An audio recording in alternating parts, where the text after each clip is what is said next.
Every parent has known the embarrassment of blowing it and regretting what they said in a hurry, or embarrassing a child, or bursting into a moment of anger, or jumping to a conclusion that wasn't fair.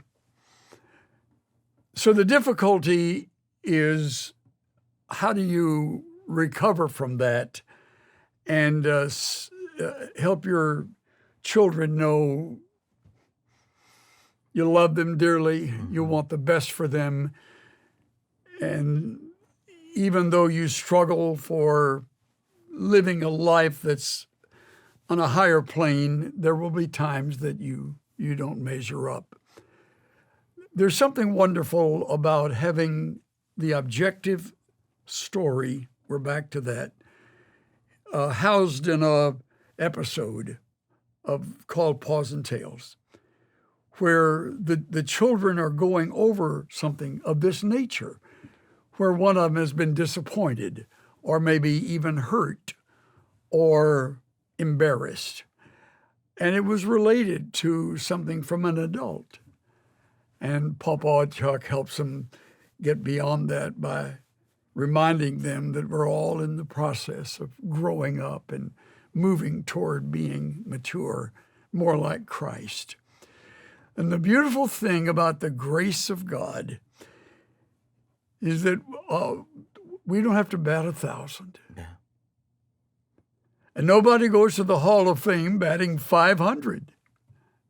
It's amazing. So all of them have batted out more than they have actually gotten a hit. But they made the Hall of Fame.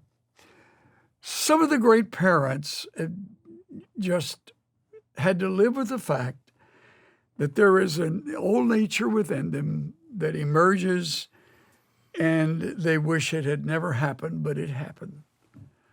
And they would live for the fact that their children have not been scarred by that. So there must be forgiveness. One final comment on this, if I may.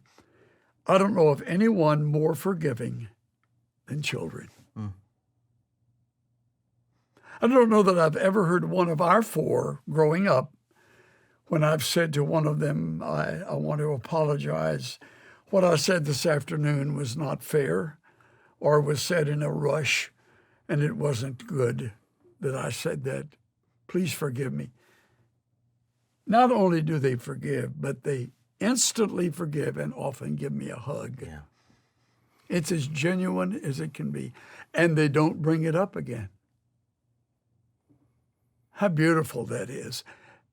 Hopefully, that kind of truth is communicated in our stories.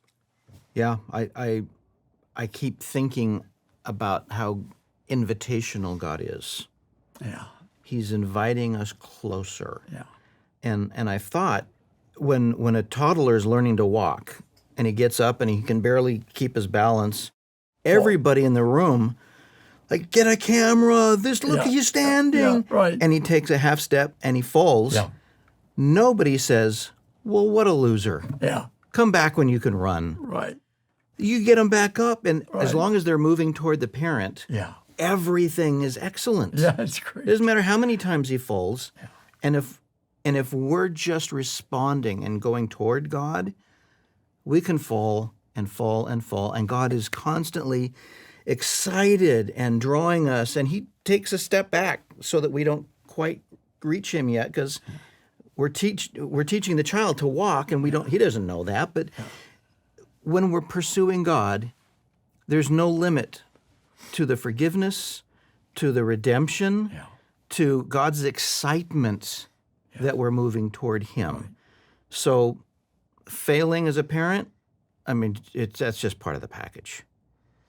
But as we even stumble toward God in our parenting, the angels in heaven are being sent like torpedoes to help and protect and defend and support, and because we have a loving God.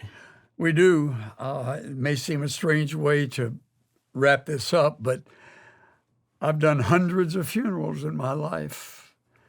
So I've heard hundreds and hundreds of people tell of the one that has passed. And invariably, they remember the great things, the good things, the things they learned, the blessing of being with that grandparent or that parent, and the gratitude they have for that life. And if we can live like that while they're living and work together as a family, as a neighborhood, as a church, we've come a long ways in this old world that's lost its way.